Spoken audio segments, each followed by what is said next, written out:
Vamos juntos a la palabra de Dios y vamos a dejar los anuncios para el final, para que al final, antes de orar para salir, hablemos de la actividad que tuvimos la semana pasada y compartamos juntos cómo nos fue. Vamos a ir al Evangelio de San Juan. Evangelio de San Juan.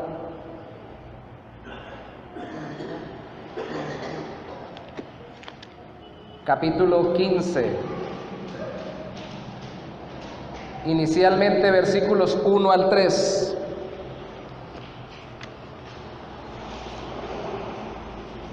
Gloria sea al Señor.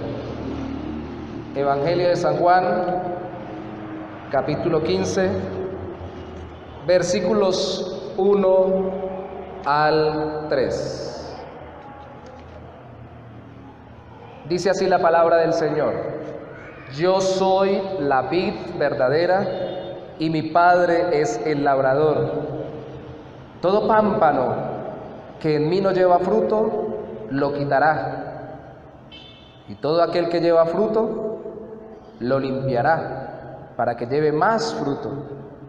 Ya vosotros estáis limpios por la palabra que os he hablado. Señor, tú nos has hablado a través de tu Hijo Jesucristo. Tu palabra nos lo recuerda. Y en esta hora imploramos reverentemente la ayuda y la guía, la iluminación y el entendimiento que solo nos puede dar tu Santo Espíritu, para profundizar en una verdad tan gloriosa como lo es la unión que tenemos con Cristo por la fe en Él. Él es la vid, nosotros los pámpanos, el Padre es el labrador. Tu Padre nos has injertado en Cristo por la obra sobrenatural de tu Santo Espíritu. Y hoy queremos gozarnos en ello, queremos edificarnos en ellos y queremos también exhortarnos con ello para vivir conforme a tu voluntad. Te lo pedimos, Señor, en el nombre de Jesús. Amén y amén. ¿A cuántos de los que están aquí les han pedido resultados en cada área de su vida? Usted está en el colegio, le piden buenas notas. Usted está en el trabajo, le piden buenas labores. Y sobre todo si usted trabaja, como me ha correspondido a mí y a otros hermanos, en las ventas, le piden resultados económicos, ¿cierto? Todo mundo pide resultados, demanda de que se haga algo y que usted lo presente. Dar resultados es una obsesión de la humanidad al punto que nos ha vuelto poco reflexivos. En estos días hablaba con una persona que dijo: tal vez los acompañe al miércoles de oración, manifestándome que estuvo en una congregación donde lo saturaron de demandas por resultados.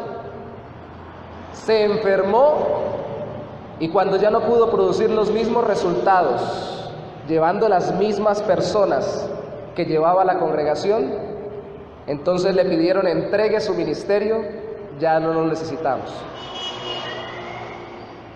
Y me decía él, quedó muy frustrado porque quiso hacer mucho y trabajó mucho y al parecer había muchos resultados dentro de su congregación. Como tal vez usted haya trabajado mucho y haya producido muchos resultados en un trabajo secular, en su familia, con sus hijos, con su esposo, con su pareja, con cada área de su vida. Pero el día de mañana o pasado mañana la gente incluso los resultados los menosprecia. ¿Por qué? Porque cuando nos demandan solo resultados no están pensando en nosotros, están pensando en lo que podemos dar. ¿Así será el Señor Jesucristo?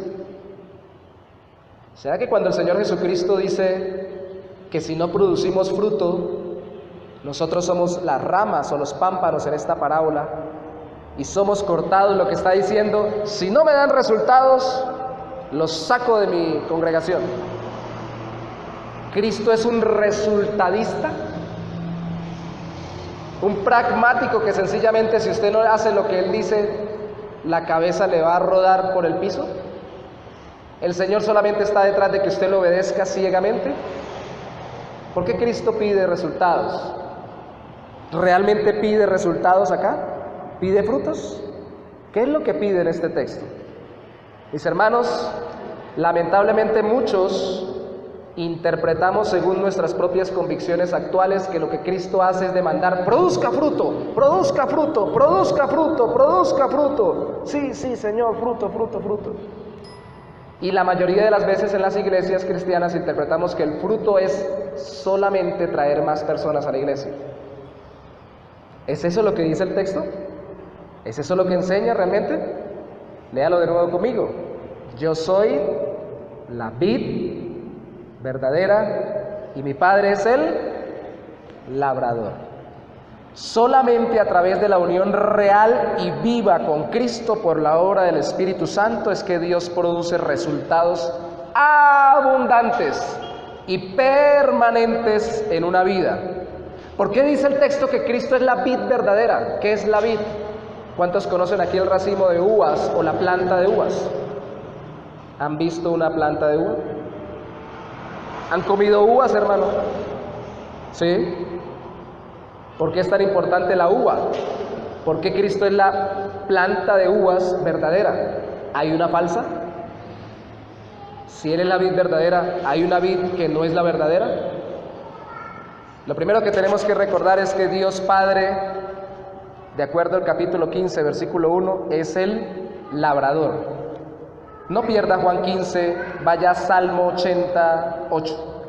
Salmo 88.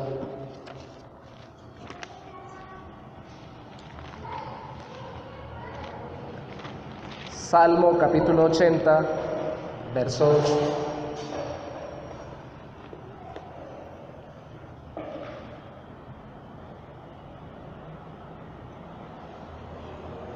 Dice: hiciste venir una vid de Egipto, echaste las naciones y la plantaste. ¿De qué está hablando el salmista ahí? Del pueblo de Israel, ¿cierto? Hiciste venir una vid. Si usted lee todo el capítulo se da cuenta que está suplicando por el pueblo de Israel y le está diciendo: Señor, tú hiciste algo que puedes volver a hacer cuando quieras. Tú hiciste venir al pueblo de Israel desde Egipto. Y no le dice pueblo, no le dice nación, no le dice ni siquiera Israel, le dice vid, porque la vid o la planta de la uva simboliza al pueblo de Dios en el Antiguo Testamento. Corroborémoslo con otro texto. Isaías 5, verso 1. Isaías 5, verso 1.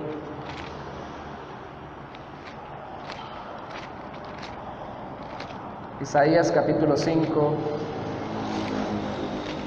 verso 1.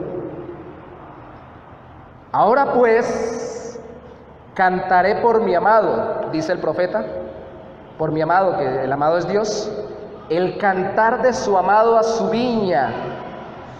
Tenía mi amado una viña en una ladera fértil, la había cercado y despedregado y plantado de vides escogidas. Había edificado en medio de ella una torre y hecho también en ella un lagar, y esperaba que diese uvas, y dio uvas silvestres. Ahora pues, vecinos de Jerusalén y varones de Judá, juzgad ahora entre mí y mi viña. ¿Qué más se podrá hacer a mi viña que yo no haya hecho en ella? ¿Cómo esperando yo que diese uvas ha dado uvas silvestres? Os mostraré pues ahora lo que haré yo a mi viña, le quitaré su vallado y será consumida, aportillaré su cerca y será hollada o pisoteada. ¿Qué quiere decir aquí el Señor? Lastimosamente el pueblo de Dios era la viña de Israel, pero era una viña desobediente. Y casi siempre en vez de dar uvas de las mejores, daba uvas silvestres. Es decir, se comportaba no como Dios quería. Amados hermanos, no era un pueblo perfecto. ¿Quién es el varón perfecto, obediente, hijo del Padre, que cumplió todos los preceptos, todos los mandamientos, todo lo que Dios especificó en su palabra para salvarnos a nosotros por medio de su obra? ¿Quién? Jesús. Lo que Israel solo fue en sombra, apuntaba a lo que Cristo sería en sustancia. Israel era el pueblo de Dios que caminaba conforme los mandamientos de Dios, pero imperfectamente. Y vino Cristo, que es la vid verdadera. Y en Cristo, todos los que estamos por Él en la fe, estamos conectados al pueblo verdadero, a la vid única o al único que cumplió los preceptos y mandamientos del Padre, a Jesucristo nuestro Señor y Salvador. Es por eso, hermanos, muy importante que recordemos que no es el pueblo del Antiguo Testamento un pueblo perfecto. Ahora, ¿nosotros somos un pueblo perfecto? ¿La iglesia es un pueblo perfecto? ¿Caminamos en perfección? ¿No tenemos pecados? ¿O sí los tenemos? Entonces, ¿por qué somos salvos? ¿Por qué Dios nos perdona y nos va a recibir en el cielo? ¿Quién es el perfecto entonces que pagó por nosotros? ¿Quién, mis hermanos? ¿Quién es la vid verdadera? ¿Quién? Cristo Jesús. Amados hermanos, aquí no se trata de qué tan perfecto soy yo o qué tan perfecto es usted. Aquí se trata de qué tan perfecto es el Salvador que pagó por nosotros. Y todos los que estemos conectados a Él por la fe, somos pueblo de Dios y caminamos junto con Él a la eternidad. La vid verdadera es Cristo, porque el Padre es el labrador. Y el Padre es el labrador de un pueblo que solamente está plenamente identificado con Él cuando se une total y absolutamente a Cristo. Y si usted mira conmigo el capítulo 15, versículo 2, dice: todo pámpano o rama que en mí no lleva fruto lo quitará, y todo aquel que lleva fruto lo limpiará para que lleve más fruto. Ya vosotros estáis limpios por la palabra que yo os he hablado. ¿Recuerdan que hace unos capítulos dijo el Señor que tenía que limpiarlos con un lavamiento ritual que les hacía de los pies? Pedro dijo: lávame si es necesario todo, y él le dijo: no, si te lavo los pies estás limpio. Pero el evangelista comenta: pero no todos estaban limpios, porque allí estaba Judas. En este momento, en esa noche, ya Judas había salido. Por eso Jesús puede decir ahora: todos estáis limpios por la palabra que os he hablado. Y estar limpio por la palabra de Cristo hacía que el Padre tuviera un especial cuidado sobre ellos, como sobre nosotros. Hermanos, todos los buenos creyentes somos podados o limpiados continuamente por el Señor. Ningún creyente en Cristo deja de ser tratado por el Padre Celestial. Mis hermanos, ustedes aman a Cristo el Señor, aman estar con Él, aman su pueblo, aman su palabra. De verdad lo aman, con todo el corazón, lo amamos. ¿Sí o no? ¿Sí o no? ¿Amamos estar conectados a Él? ¿Amamos estar en su comunión y con su pueblo? Pues si es así, el Padre dice, no dice la Biblia que nos quitará, sino que nos limpiará. Pero hermanos, vamos a introducirnos en un siguiente punto, pero quiero hacer esta salvedad. Si el Padre quita a alguien, es porque ese alguien realmente estuvo superficialmente adherido. ¿Recuerdan a Judas, que lo acabo de mencionar? ¿Judas era una rama de la vid o no era una rama de la vid? ¿Estaba unido vitalmente a Cristo o no estaba unido vitalmente a Cristo? ¿Andaba con Cristo? ¿Andaba con los otros 11? ¿Estaba o no estaba en la vid? ¿Sí o no? ¿O estaba y no estaba? En esta parábola, que es muy importante, las parábolas no son perfectas, así como las metáforas no son perfectas y cada detalle no cuadra exactamente. Lo que el Señor está ilustrando es el efecto externo, cuando una persona camina con Dios o en una congregación o en el pueblo de Dios y no se le ve cambio en su vida, termina siendo por el mismo Dios sacada del pueblo de Dios. Externamente, porque cuando usted lee los capítulos anteriores, el 13 y el 14, recuerden que dice que todos estaban limpios menos uno, Judas, porque todos eran los de él, menos uno, Judas. O sea que Judas no estaba realmente unido a Cristo de forma vital. ¿Me explico? Esto es muy importante porque no es que Cristo meta y saque gente de la iglesia, y mete y saca. Aquí se combinan las dos cosas, lo que se ve y lo que sucede. Y lo que sucede es que quien nunca está con vida real, sino que solo superficialmente está adherido al pueblo de Cristo, no produce fruto. Les voy a poner un ejemplo. ¿Cuántos de los que están aquí han tenido plantitas? ¿Ustedes nunca jugaron de niño a hacerle injertos a las plantas? ¿A quitarle una ramita a una y ponérsela a la otra? ¿Y colocársela con cinta? ¿Será que esa ramita que usted le pegaría con cinta a la otra planta produce el mismo fruto que producen las demás ramas? ¿Cierto que no? Porque está pegada superficialmente, artificialmente. Hay gente que está artificialmente adherida a la iglesia y al caminar con Dios. Busca una iglesia, busca al Señor, busca favores de Dios, busca milagros del Señor, se la pasa con pueblo de Dios, pero no tiene una relación vital con Cristo. Y eso es muy importante, porque el que no tiene una relación vital con Cristo va a andar como muerto en vida. Ustedes han visto los zombies, las películas de los zombies, de los muertos vivientes, cómo caminan. ¿A dónde va el muerto viviente? A algún lado, pero para allá voy. Está muerto en vida.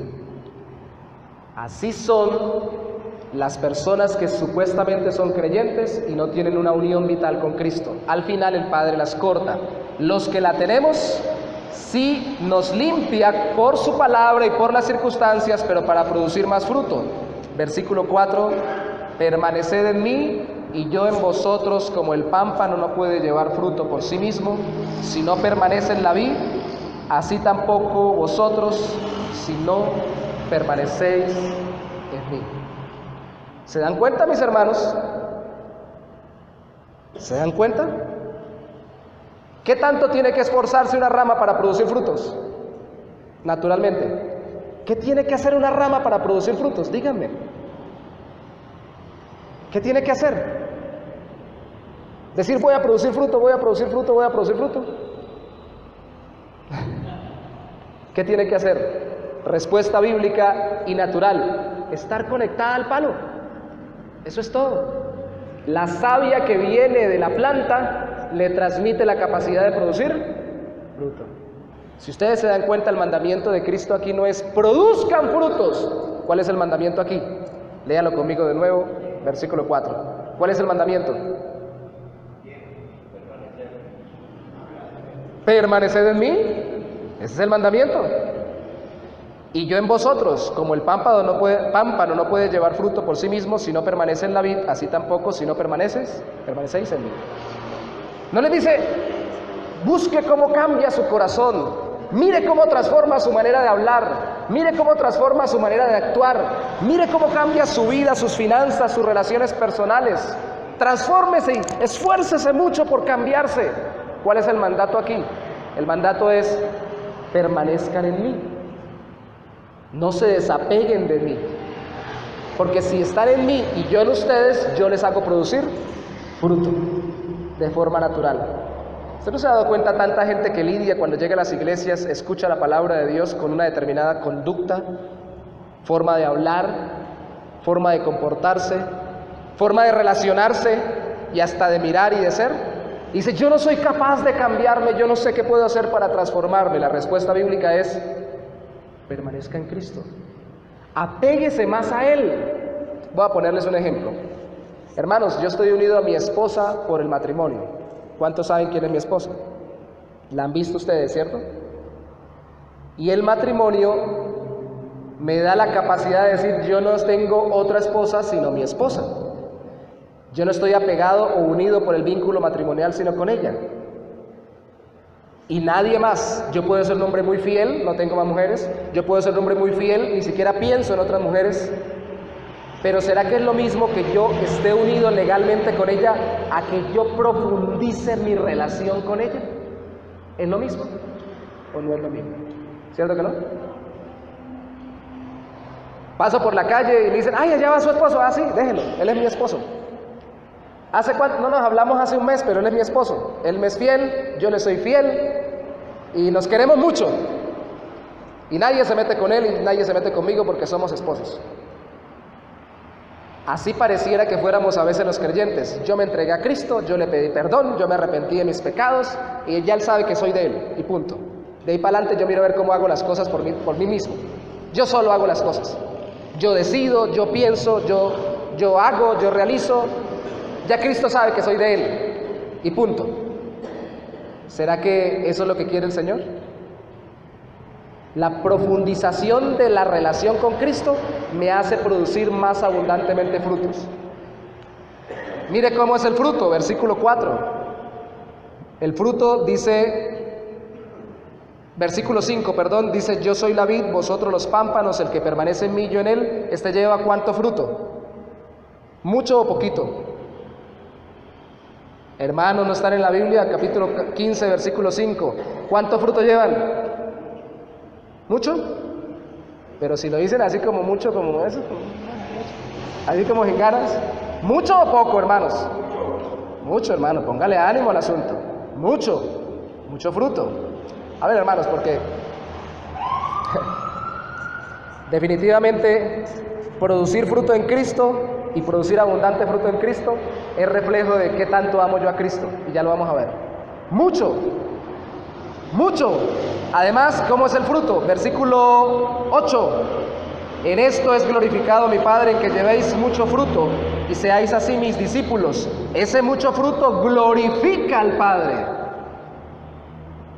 Padre de Cristo, nuestro Señor y Salvador también. Y mire el versículo 11.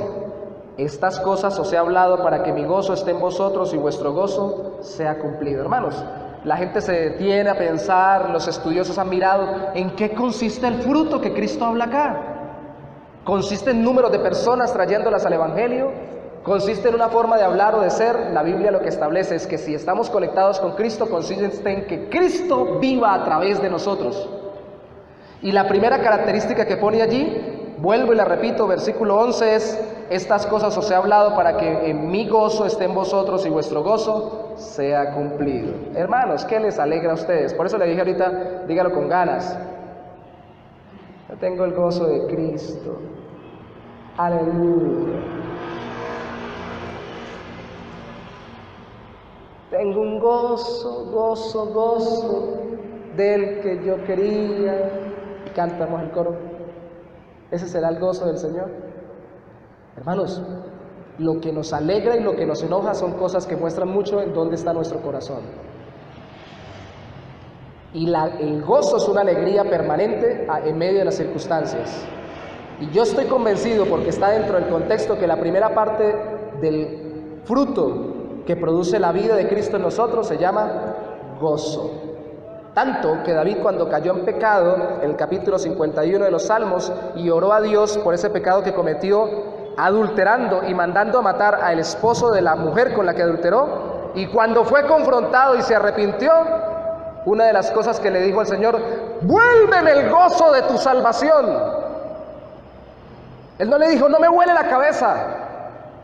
Él no le dijo: no mate ni siquiera a mi hijo. Él no le dijo: no me quita el reinado. Él le dijo: vuélveme el gozo de tu salvación. Amados hermanos, estar conectados con Cristo produce gozo en el corazón, produce alegría en medio de cualquier circunstancia. Y lo primero que sucede cuando perdemos una comunión íntima con el Señor y dejamos de orar, dejamos de buscarlo en su palabra, o caemos en pecado, lo primero que se convierte uno es en una persona sin gozo. Aleluya. ¿Y cómo está usted? Bien, ahí caminando con Cristo. Usted sabe que uno tiene que llevarla. ¿Y para dónde la lleva? No sé, la lleva para algún lado. Uno tiene que llevarla bien, uno tiene que andar con el Señor. Bueno, ahí, lleno del Espíritu Santo, con mucho gozo en Cristo. Amados hermanos, dos cosas son muy importantes en el cristianismo. Cristo y la relación de Cristo con nosotros. Y esa relación de Cristo me hace verlo cada vez más a Él en mi propia vida. ¿Ustedes creen que Cristo se paraba y predicaba y hablaba con la gente sin gozo y sin alegría en el Padre? ¿Ustedes creen que Cristo, cuando les dijo esto, para que mi gozo esté en vosotros y vuestro gozo sea cumplido? ¿Qué le dirían los discípulos? No, Señor, pero usted es un aburrido completo, usted nunca se le ve alegre en el Señor, usted nunca se ve que gozara hacer esto, ni predicar, ni servir a Dios, usted como que... Entonces que usted nos dé su gozo es como decirnos que nos va a volver igual de aburridos que usted. Y el gozo no necesariamente significa que uno esté todo el tiempo con una sonrisa de 100 a 100, el gozo significa que uno vive permanentemente alegre en Dios, a pesar de las circunstancias. La depresión, el desánimo, la angustia, la desazón de corazón, son cosas que no deberían existir en el corazón de un cristiano, que son directamente proporcionales y se dan directamente proporcionales en la medida en que nosotros no permanezcamos en Cristo, no profundicemos nuestra relación con Él. Casi siempre usted indaga, una persona que está en amargura de corazón, una persona que está deprimida, una persona que está en angustia, desanimada, le pregunta por su vida de comunión con Dios y adivine cómo está.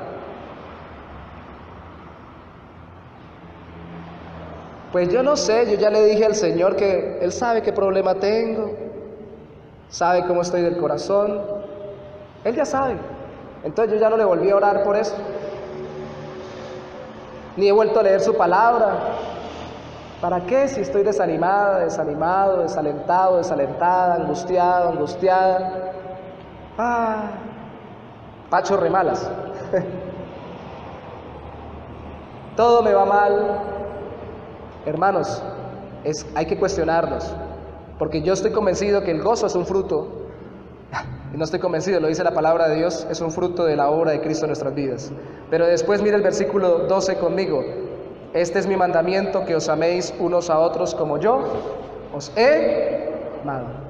Van a tener el gozo de Cristo, pero también van a amarse con el amor ¿de quién? De Cristo. Y si la vida de Cristo está en mí, entonces no solamente el gozo, sino también el amor. Nadie tiene mayor amor que este, que uno ponga su vida por sus amigos. Cristo lo hizo. Vosotros sois mis amigos si hacéis lo que yo os mando. Ya no os llamaré siervos, porque el siervo no sabe lo que hace su señor, pero os he llamado amigos, porque todas las cosas que oí de mi Padre os las he dado a conocer. Mire, tanto nos amó Cristo que se dio Él mismo, dio su vida, nos escogió sin que nosotros lo hubiéramos escogido. Verso 16: no me elegisteis vosotros a mí, sino que yo os elegí a vosotros y os he puesto para que vayáis y llevéis fruto y vuestro fruto permanezca, para que todo lo que pidiereis al Padre en mi nombre, Él os lo dé. Y por eso nos manda, estos mando, que os améis los unos a los otros. Usted fue niño igual que yo, y en el medio nuestro se juegan muchos deportes, y tal vez igual que yo, sobre todo los varones, tuvo que ver a los niños de su escuela, de su colegio, de su barrio jugar fútbol, también baloncesto y otros deportes, pero sobre todo lo que se juega fútbol. Y usted sabe lo que pasa cuando en un campeonato no organizado, sino improvisado, se van a escoger 2 equipos para jugar, ¿cierto? Yo me llevo a fulanito, que es el que sabe mucho jugar, yo a sutanito, que tapa fuerte, yo a Perencejito, que ese es duro para patear y se hacen los goles muy buenos. Si uno era el medio malito tirando pa' tronco, estaba esperando que lo eligieran, ¿qué pasaba? Miraba para un lado, miraba para el otro y nadie lo escogía. Y esperaba uno que alguien lo escogiera. El Señor Jesús nos escoge a nosotros no porque tengamos la capacidad para desempeñarnos como quisiera Él que nos desempeñáramos inherentemente en nuestra vida, como escogen en medio del partido de fútbol los niños a su compañerito. Nos escoge sabiendo que nosotros no éramos capaces y que ni siquiera queríamos estar en el equipo de Él.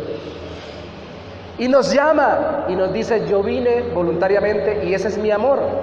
Hermanos, y ese es el amor que desarrolla el Espíritu Santo de Dios en nosotros. Meditémoslo un momento yendo a Gálatas capítulo 5, versículo 22. No pierda Juan capítulo 15, Gálatas 5, 22. Amados hermanos, meditémoslo por un momento. ¿Qué clase de amor y gozo es el amor y gozo que produce el Espíritu Santo por la fe en Cristo? Gálatas capítulo 5, verso 22. Porque no puede ser igual que el amor y el gozo o la alegría que da el mundo. Gálatas capítulo 5, versículo 22. Mas el fruto del Espíritu es amor, gozo, paz, paciencia, benignidad, bondad, fe, mansedumbre, templanza. Contra tales cosas no hay ley. ¿Cierto? Pero los que son de Cristo se dejan llevar por sus pasiones y deseos. Dice el versículo siguiente, ¿cierto? Porque si vivimos por el Espíritu, no tenemos que andar por el Espíritu, sino por la carne. Así que como todos los demás, de acuerdo a las circunstancias, gloriémonos, y si es necesario, irritémonos, envidiémonos y peleémonos por conseguir que las cosas cambien. ¿Sí dice eso ahí? Dice todo lo contrario, ¿cierto? Si usted tiene ese fruto, usted ha crucificado sus pasiones y deseos. Ahora no vivo yo, sino que vive Cristo en mí. Entonces, al vivir guiado por el Espíritu Santo, ya no busco simplemente vanagloriarme o hacer lo que a mí se me antoja para que puedan verme como alguien que tiene muchos talentos. Y entonces por eso no cargo en irritaciones, envidias ni pleitos con los demás. ¿Por qué? Porque tengo el fruto del Espíritu, que es aprueba en medio de toda circunstancia. Amor que va más allá de las circunstancias y gozo que va más allá de todas las circunstancias. Solo esos dos primeros vimos en Juan capítulo 15. Entonces yo puedo decidir tratar a alguien que me trata mal. Yo puedo decidir orar por alguien que me maldice. Yo puedo decidir bendecir a alguien que me persigue. Por eso Cristo lo mandó. ¿Qué clase de amor es este? Un amor sobrenatural. Un amor que se da cuando estamos conectados con Cristo. Vuelva al capítulo 15, versículo 17. Esto os mando, que os améis unos a otros. Y quiero hacer una salvedad, mis hermanos. Como al cristiano no se le manda a producir frutos, sino a permanecer en Cristo. Permanecer en Cristo significa estar intencionalmente conectados con Cristo, amándolo a Él a través de su palabra y de la oración. Vea el versículo 7 conmigo. Si permanecéis en mí y mis palabras permanecen en vosotros. Pedid todo lo que queráis y os será hecho. Meditación en la Biblia y oración. Forma de estar conectados a Cristo. Forma de estar conectados a Cristo. Es más, en la medida en que nosotros estemos conectados con Cristo, el Padre nos va a responder a todo que sí, porque nuestro corazón va a desear lo que Cristo desea para nosotros. Versículo 9. Como el Padre me ha amado, así también yo os he amado, permaneced en mi amor. Si guardaréis mis mandamientos, permaneceréis en mi amor, así como yo he guardado los mandamientos de mi Padre y permanezco en su amor. La semana pasada lo vimos, pero los discípulos lo acababan de escuchar en la noche. Si me aman, guarden mis mandamientos.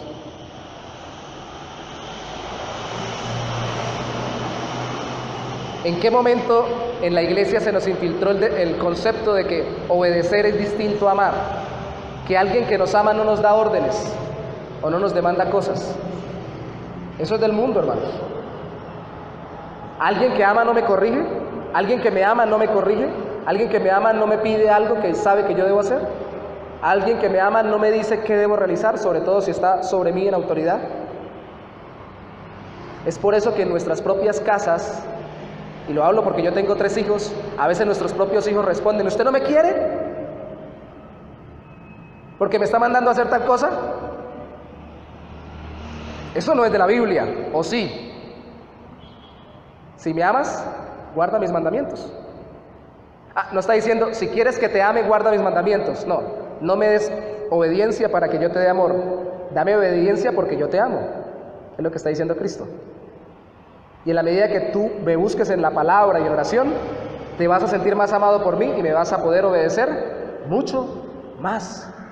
Eso, vuelvo y lo repito, lo leímos la semana pasada en el capítulo 14, pero lo acababan de escuchar ellos. Todo esto pasó en una sola noche. Y Cristo lo que les hace es decir, aquí en este momento es confrontarlos con el hecho de que permanecer en Cristo es permanecer obedeciendo su palabra. ¿Y yo qué voy a obedecer si no la conozco? Amados hermanos, mencióneme un mandamiento bíblico, o no lo mencióneselo en su propia mente. No matar. ¿Cuántos de los que están aquí en esta semana obedecieron el mandamiento de no matar? ¿Lo obedecimos? No matamos a nadie, ¿cierto? ¿O sí? ¿Alguno de los que está aquí cometió un asesinato? Cristo dijo que el que aborrece en su corazón a su hermano es un homicida. No ejecuta el homicidio, pero es un homicida en potencia. No tiene la misma profundidad de pecado, pero su corazón es un corazón aborrecedor para con los demás.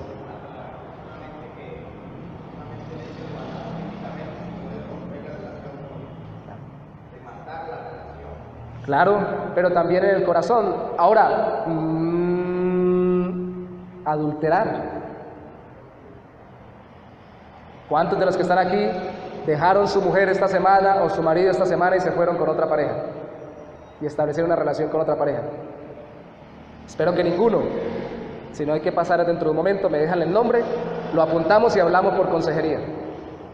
Y si ninguno lo ha hecho, pero ¿cuántos han cometido en su mente la ligereza de dejarse llevar por un pensamiento libidinoso con respecto a una persona del sexo opuesto que no es su propia pareja? Y no solamente han sido tentados en su mente, sino que le han dado rienda suelta a esa tentación y a ese pensamiento. Cristo dijo que aunque no esté con la mujer de mi prójimo, si la codicio en mi corazón, ya soy un adúltero. De corazón, no he llegado a la profundidad del pecado, pero he dejado que mi corazón se desvíe en ese lugar. Y si me descuido, iré para allá. Hermanos, nos damos cuenta de que no realmente obedecemos mucho los mandamientos. Pero ¿sabe cuál es la cuestión? La cuestión no es de empuje, arrojo y capacidad de resistencia. No voy a pensar mal, no voy a pensar mal, no voy a pensar mal, no voy a pensar mal. No voy a querer torcerle el cuello a la persona que me hace daño, no voy a quererle hacer daño, no voy a querer dejarme llevar por los pensamientos pecaminosos en el aspecto sexual, no voy a querer dejar llevar mis palabras rápidamente para mentir o para blasfemar, no se trata de hacer tanto esfuerzo. ¿Sabe de qué se trata? De amar más a Cristo. Eso es lo que dice la palabra, de amar más a Cristo. Las parejas más fieles son las que más se aman. ¡Uy, qué descubrimiento! Entre más enamorado estoy yo, más fiel soy. Entre más se enfría el amor o no lo alimento, más fácil me es contemplar la posibilidad de tener otra pareja. Eso pasa en el ámbito humano. Pero cuando Cristo nos manda amar a los hermanos, es la consecuencia de qué tanto lo amamos a Él. ¿De qué tanto lo amamos a Él? ¿Se han dado cuenta qué tan cerca están los dos mandamientos que resumen toda la ley? Amarás a Dios con todo tu corazón, con toda tu alma, con toda tu mente y con todas tus fuerzas. Y amarás a tu prójimo como a ti mismo. ¿Sabe qué dijo un predicador alguna vez? Dijo, eso es como las finales en estos días hubo un final de la vuelta, no sé qué vuelta ciclística, y un colombiano le alcanzó a ganar a un extranjero en esa vuelta. Y si ustedes lo pudieron ver por televisión, se le adelanta al colombiano por un lado, viene por todo el lote y pasa y le gana por unos centímetros. Y llega el colombiano primero y el extranjero llega de segundo. Dijo alguien, así son los dos mandamientos: amarás a tu Dios y amarás a tu prójimo. Es como que llega el primero y el otro viene detrás pegadito. La consecuencia de que usted ame a Dios es que arrastra al siguiente, que es amar al prójimo, porque entonces amo al pueblo de Dios, primeramente a los hijos de Dios, así sean a veces difíciles de soportar, porque están también en una transformación de su corazón. Y entonces también amo servir a la gente que ama a Dios, y amo entonces a los demás por causa de mi amor a Cristo. Entonces el secreto no está en primero alimentar mi amor al prójimo, sino alimentar primero mi amor a Cristo, mi amor a Dios. ¿Y cómo se alimenta una relación? ¿Cómo se alimenta el amor a alguien? Yo voy a alimentar el amor con mi esposa diciéndole, mi amor, vamos a hacer algo. Usted se va a ir 3 meses para San Andrés y yo me voy a ir esos mismos 3 meses, durante la época que usted esté allá, me voy a ir para Trinidad y Tobago. Cada uno de nosotros va a disfrutar unas vacaciones merecidísimas y nos vamos a estar llamando por ahí cada 10 días. Así vamos a mejorar la relación. ¿Qué tal piensan ustedes que pueda pasar eso? ¿Puede dar resultado? O sea, yo voy a estar muy tranquilo, voy a estar muy cómodo si tengo todos los gastos pagos, voy a tener mucho gozo, mucho deleite, pero voy a estar lejos de la persona con la que quiero alimentar mi relación y desarrollar mi amor. ¿No se parece mucho a lo que nosotros pedimos a veces y oramos? Señor, no importa si tú no quieres realmente esto para mí, yo te estoy preguntando si quieres, esa es nuestra oración a veces. Pero yo sí quiero esto y quiero esto y quiero esto y quiero esto, dámelo. Y no alimentamos en nuestra oración y en nuestra vida devocional el deseo de conocer a Cristo y amarlo más a Él, contemplarlo y ver qué hermoso es para que nuestro corazón se enamore más, sino solamente dame esto, dame esto, dame esto y yo me encargo de lo demás. Después yo te sigo amando, pero regálame, dame y me quedo con todo esto y después nos volvemos a encontrar al tiempo. Y a veces sucede que cuando Dios nos contesta y Cristo nos contesta las oraciones, que de lo que deseamos, en vez de alimentar más nuestra relación con Él, disminuimos nuestra capacidad de andar en intimidad con Cristo. Yo quiero que usted recuerde algo muy importante, versículo 5, por favor, y más que yo lo quiere el Señor. Juan capítulo 15, versículo 5 dice: yo soy la vid, vosotros los pámpanos, el que permanece en mí y yo en él, este lleva mucho fruto. Esto es lo que quiero resaltar acá, porque separados de mí, algunas buenas cosas pueden hacer. Nada. ¿Cómo así que nada? Y si yo no oro y no leo Biblia y no alimento mi relación con el Señor y me pongo a trabajar duro, algo me pagan por el trabajo. Ahí saqué algo. Eso no es nada. Cuando dice nada, quiere decir nada que tenga valor eterno. Mire el versículo siguiente conmigo. El que en mí no permanece será echado fuera como pámpano y se secará y lo recogen y los echan en el fuego y arden. Ahí habla de las personas que terminan siendo condenadas. Hermanos, las personas que se condenan no hicieron nada aquí en la tierra, no consiguieron nada acá. Déjeme decirle que muchas personas que van a ir al infierno fueron muy exitosas aquí en la tierra. Muy exitosas aquí en la tierra. Muy exitosas aquí en la tierra. Muchos bienes, muchos éxitos en cualquier área de su vida. Y con todos sus bienes y sus éxitos se echan un costalito y se los llevan al infierno. ¿Qué es lo que quiere el Señor? ¿Que yo tenga muchos éxitos según el mundo o que yo camine según su voluntad? ¿Cuál es el éxito según Dios y su palabra? ¿Cuál es el éxito según Dios y su palabra? Voy a ponerles un ejemplo sencillito. Miren, hermanos, cuando uno ama al Señor, no solamente uno, sino los demás hermanos en la iglesia empiezan a conectarse con esto de hacer las cosas en obediencia a Dios. Hace poco falleció una hermana en Cúcuta, casi simultáneamente con el fallecimiento de nuestro hermano Luis, que para nosotros era muy valiosa. Mire, yo he conocido personas creyentes dinámicas para el servicio de Dios.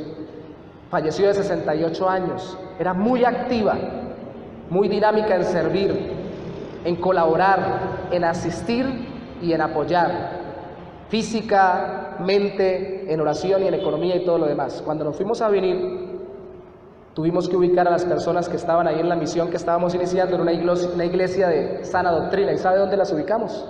No voy a mencionar la denominación, pero sí quiero decirles, las ubicamos en una iglesia que la denominación X estableció en un barrio cercano. ¿Y sabe cómo la establecieron?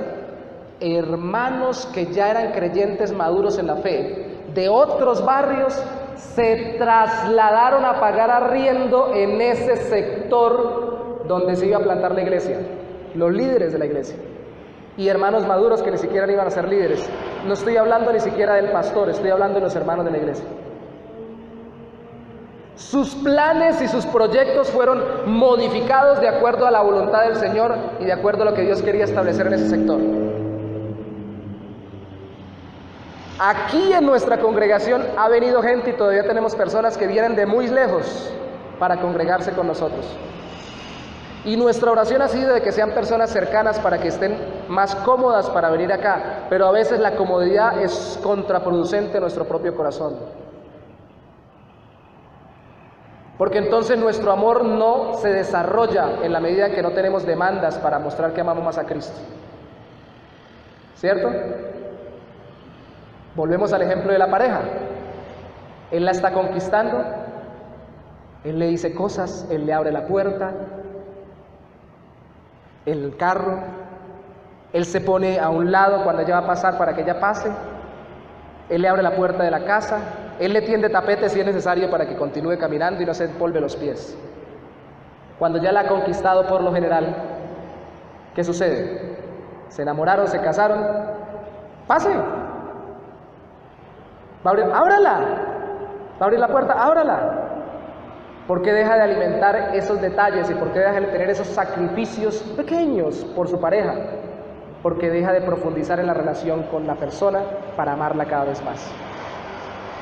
Hermanos, si hay detalles que como creyentes se nos han olvidado hacer para con Cristo, yo les pongo uno personal y primordial: mantener nuestra vida de oración continua para con el Señor. ¿Qué es lo que más amamos? ¿Amamos al Señor Jesús? Versículo 7: si permanecen en mí, mis palabras permanecen en vosotros, pedid todo lo que queráis y os será hecho. Salte hacia el versículo 18: si el mundo os aborrece, sabed que a mí me ha aborrecido antes que a vosotros. No los voy a llevar a Números, estamos en nuestro devocional en Números, ahí habla del aborrecimiento para los que caminan con Cristo, que es otra prueba también grande para nosotros. Hermanos, yo creo que cuando uno no desarrolla el amor para con el Señor, lo muestra la palabra de Dios, Él desarrolla circunstancias que nos obliguen a hacer sacrificios de amor por Él, y que entonces aumente nuestra entrega para con Cristo, y nos hagan orar más y leer más la Biblia. ¿Sabe qué pasó con los espías que envió Moisés para reconocer la tierra prometida cuando regresaron? Los dos espías, ustedes recuerdan la historia, en Números capítulo 14, les pido que por favor la relean en su casa. 10 espías dijeron: esa gente es terrible, son gigantes, no vamos a poder con ellos, nos trajeron acá no sé a qué, porque no vamos, Dios para qué nos trajo, si eso está muy difícil. 2, Josué y Caleb dijeron: no, Dios nos trajo acá, Él nos ha llamado, Él nos va a bendecir, nos vamos a esforzar en su nombre y Él nos va a dar la victoria. ¿Sabe qué había pasado? Esos 12, de los cuales solo 2 habían dado un buen testimonio, habían traído frutos de esa tierra. ¿Y sabe qué habían traído? Curiosamente, un fruto de la vid. Habían traído un sarmiento, una rama que era tan fructífera que tenían que cargarla en una vara, la rama amarrada entre 2 personas. Era muy grande el fruto de esa tierra, pero ellos no confiaban en Dios. Y cuando estos 2 empezaron a predicar la palabra, los que se le opusieron no fueron los de otras tierras. ¿Quién se les opuso? Los mismos de su pueblo. ¿Sabe qué quisieron hacer con ellos cuando ellos dijeron: vamos hasta allá? Lea el capítulo 14, dijeron: vamos a matarnos, acabemos con ellos. Esas ramitas que están pegadas a veces artificialmente en la vid, que no son verdaderos creyentes, y no solamente el mundo de afuera, como no son verdaderos creyentes dentro de la iglesia, pueden oponerse a la voluntad de Dios y pueden generar problemas dentro de la misma iglesia, relaciones conflictivas. ¡Vamos a orar! Hermano, voy a poner un ejemplo chistoso y suena así de gracioso pero real. Le escuché a un pastor una vez que en una reunión de pastores estaban solucionando un problema de varias iglesias y dijo: espere, vamos a ver qué dice la Biblia sobre ese problema. Y otro pastor se levantó y dijo: uy, no, pero pastor, usted todo el tiempo lo que dice la Biblia, lo que dice la Biblia, lo que dice la Biblia, diga otra cosa. Ahí sí como Condorito, ¿no? Plop. Es como que otro se hubiera parado y hubiera dicho: vamos a orar. Hermano, pero usted todo vamos a orar, vamos a orar, vamos a orar, vamos a orar. Y todo vamos a ver la Biblia y todo vamos a ver la Biblia. La pregunta es: ¿y entonces cómo es que nos conectamos con Dios, su voluntad y con Cristo, y hacemos más profunda nuestra permanencia en Cristo para saber qué hacer? Suena gracioso, pero así es. ¿Cuáles son los cultos en las que están más ausentes las personas en las iglesias? El culto de oración. Hago una propaganda también: miércoles a las 7 de la noche, de 7 a 8 de la noche estamos orando. ¿Por qué? Porque de pronto en el culto de domingo tenemos gloria a Dios, aleluya, tenemos alabanza, tenemos música, tenemos cantos, tenemos una cantidad de cosas más. Pero cuando toca orar y leer su palabra y estudiar o escudriñar, yo vengo después. Hermanos, ¿qué tan firmes estamos en Cristo? ¿Qué tan firmes estamos en Cristo? Por eso es que a veces en las iglesias hay mucho conflicto, porque hay poca profundidad de relación con Dios. Hermanos, ¿se dan cuenta de qué tan profundo es esto cuando Cristo dice permanezcan en mí para que produzcan fruto? ¿Se dan cuenta por qué es que nuestro carácter a veces no cambia? Y se dan cuenta de que a veces la misma gente puede aborrecernos por permanecer en Cristo. Vaya al capítulo 15, al final, versículos 26 y 27. Luego de decir que nos van a aborrecer, Cristo dice, no se preocupen, así como me aborrecieron a mí, los van a aborrecer a ustedes. Verso 26, 15, 26 dice, pero cuando venga el Consolador, a quien yo os enviaré del Padre, el Espíritu de verdad, el cual procede del Padre, Él dará testimonio acerca de mí, y vosotros también daréis también testimonio, o daréis testimonio también, porque habéis estado conmigo desde el principio. Yo no puedo reflejar a Cristo si no tengo al Espíritu Santo en mi vida.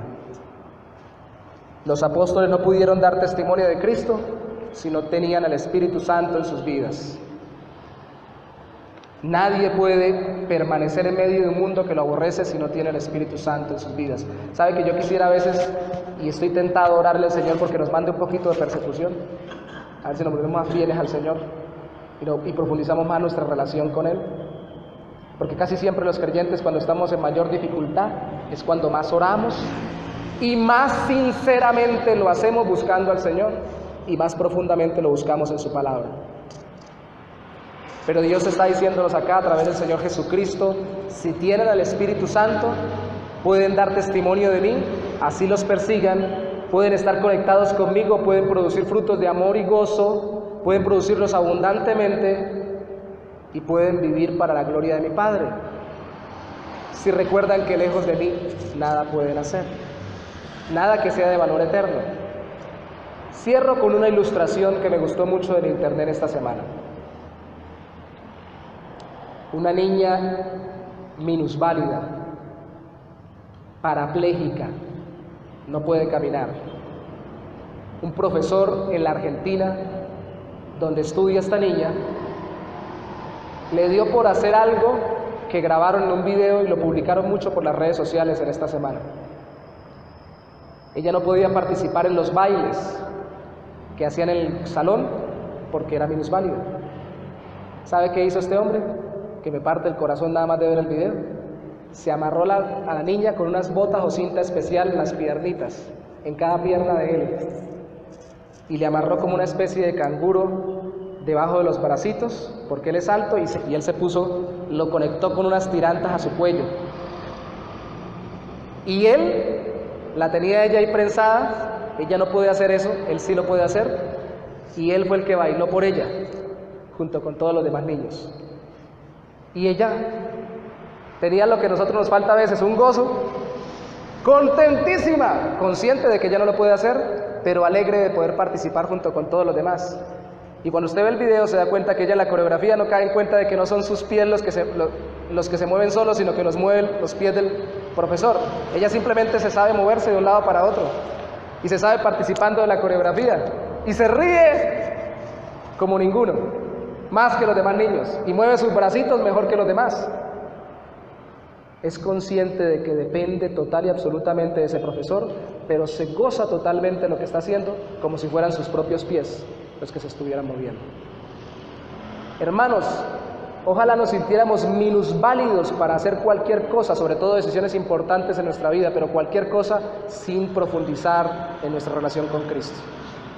Ojalá nos sintiéramos incapacitados para poder solo vivir todos los días desconectados de Cristo, sin orar y sin buscarlo en su palabra, porque entonces haríamos cosas que no somos capaces de hacer, porque Él es más poderoso y más grande que nosotros, y tendríamos un gozo que sobrepasa todo entendimiento, y estaríamos capacitados para amar como ninguno, porque nos sentimos tan amados, porque somos llevados por aquel que es más poderoso y más grande que nosotros. Hermanos, dependamos totalmente del Señor, dependamos totalmente del Señor, dependamos totalmente del Señor. En esta iglesia dependemos del Señor, dependemos totalmente de Cristo. ¿Sabe qué está haciendo Dios en esta iglesia? Bautista, el buen pastor. Ya no solamente en la economía nos está enseñando a depender de Cristo, sino también en la coinonía de hermanos, depender de Cristo. Porque cuando nosotros vemos que algunos hermanos ya no están, nuestro corazón se quebranta. ¿Pero de quién dependemos? ¿Dependemos o no dependemos del Señor? Amados hermanos, esta iglesia va a ser mucho más de lo que ustedes imaginan.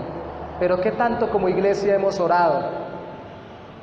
¿Qué tanto como iglesia lo hemos buscado en su palabra para que Él se desborde sobrenaturalmente obrando aquí en esta iglesia? ¿Qué tanto hemos permanecido? ¿Qué tanto? ¿Qué tanto? ¿No será que estamos haciendo las cosas muy a nuestras propias fuerzas? Y recuerden, separados de mí, nada podéis hacer. Nada. Nada. Así como están sentaditos, vamos a orar. Señor,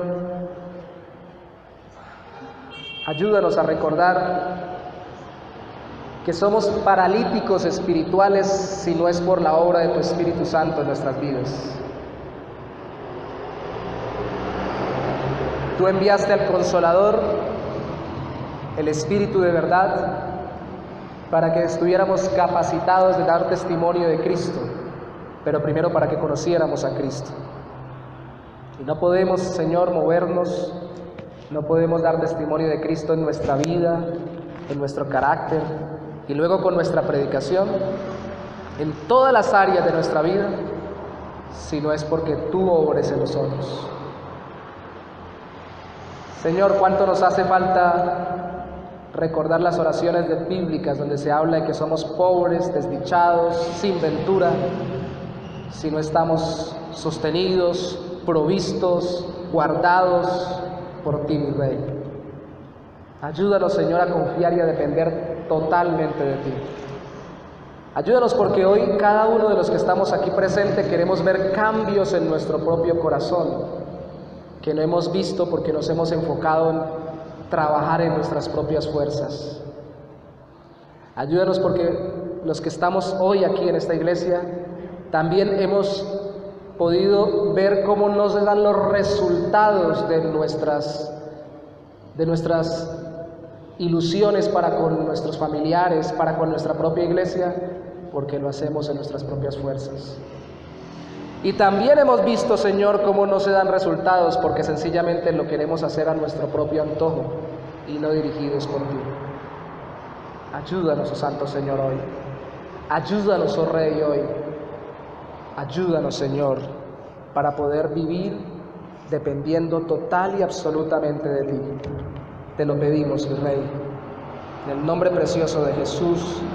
Amén y amén.